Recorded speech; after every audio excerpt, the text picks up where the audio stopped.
One Crazy Summer, Chapter 18. Expert Colored Counting. Vanetta and Fern figured that since I talked my way inside Cecil's kitchen, I should fight harder for other things, namely to have a television set in the house.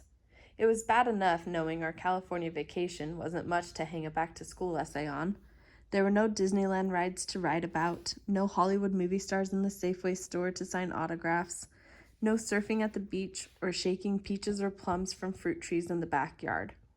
There wasn't even a long-lost mama hugging and crying at the airport. I soon saw my sister's point.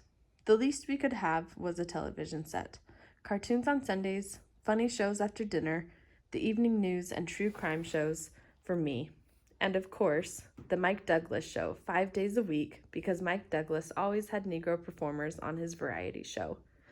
Outside of the flipper incident, we didn't fight over TV, which would mean less noise to bother Cecil.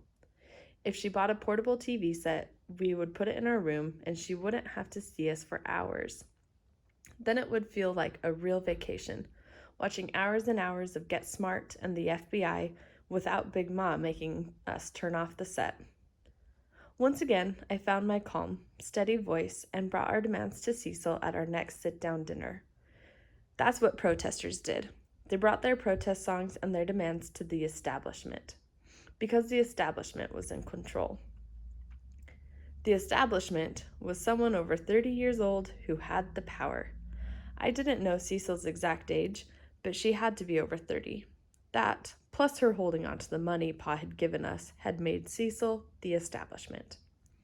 All we needed were some protest signs and an or else that wouldn't make Cecil mad enough to hurt us. Without an or else, protesters are just people with protest songs and demands who don't stand a chance of getting anything.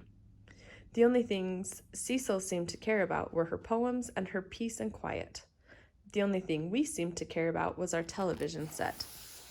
Armed with that, I brought up our sole demand and stood ready with our reasons, as if my Safeway S were pressed to my chest. She said, "No one needs a television set." "We do," I said. "To catch our shows," Vanetta said. "Yeah," Fern said, "to catch our cartoons." And the evening news, I threw in. You could practically see the whole world on the evening news. And Mike Douglas. That's right, we want Mike Douglas. How else would we see Motown groups, James Brown or Aretha Franklin? The Mike Douglas show wasn't the only place to find colored people on television. Each week, Jet Magazine pointed out all the shows with colored people. My sisters and I became expert colored counters. We had it down to a science. Not only did we count how many colored people were on TV, we also counted the number of words the actors were given to say. For instance, it was easy to count the number of words the Negro engineer on Mission Impossible spoke, as well as the black POW on Hogan's Heroes. Sometimes, the black POW didn't have any words to say, so we scored him a 1 for being there.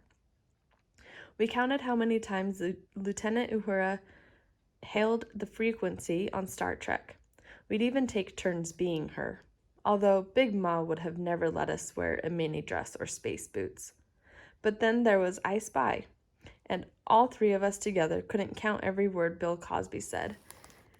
And then there was a new show, Julia, coming in September, starring Diane Carroll. We agreed to shout Black Infinity when Julia came on because each episode would be all about her character. We didn't just count the shows. We counted the commercials as well. We'd run into the TV room in time to catch the commercials with colored people using deodorant, shaving cream, and wash powder. There was a little colored girl on our favorite commercial who looked just like Fern. In fact, I said that the little girl could have been Fern, which made Vanetta jealous.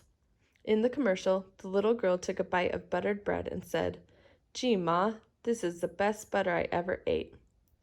Then we'd say it the way she did, in her dead, expressionless voice, and we'd outdo ourselves trying to say it with the right amount of deadness. We figured that was how the commercial people told her to say it, not too colored. Then we'd get silly and say it every kind of colored way we knew how. We gave Cecil all of our reasons why she should have a television set in her green stucco house. We even showed her how it would give her peace of mind to do her work without us bothering her. To our reasons, the establishment said, television is a liar and a story. But we weren't ready to give up. The evening news comes on television, I said. That's all true because it's on the news. She grunted. And the weatherman gives the weather report. That's important. Another grunt. And the monkeys do the monkey. Then Fern swung her arms up and down and bobbed her head like a go-go dancer. Cecil made a what expression? Flummoxed. Good old Fern. Fern had managed to completely flummox the establishment. And then we started singing our protest song, chewing away at her peace and quiet. Here we come, walking down the street, like Davy Jones, Mickey Dolnez, and the other singing monkeys.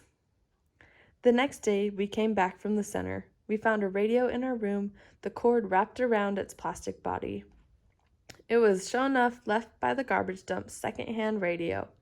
Vanetta and Fern squealed as if the little colored girls in the commercial were standing in our room eating buttered bread.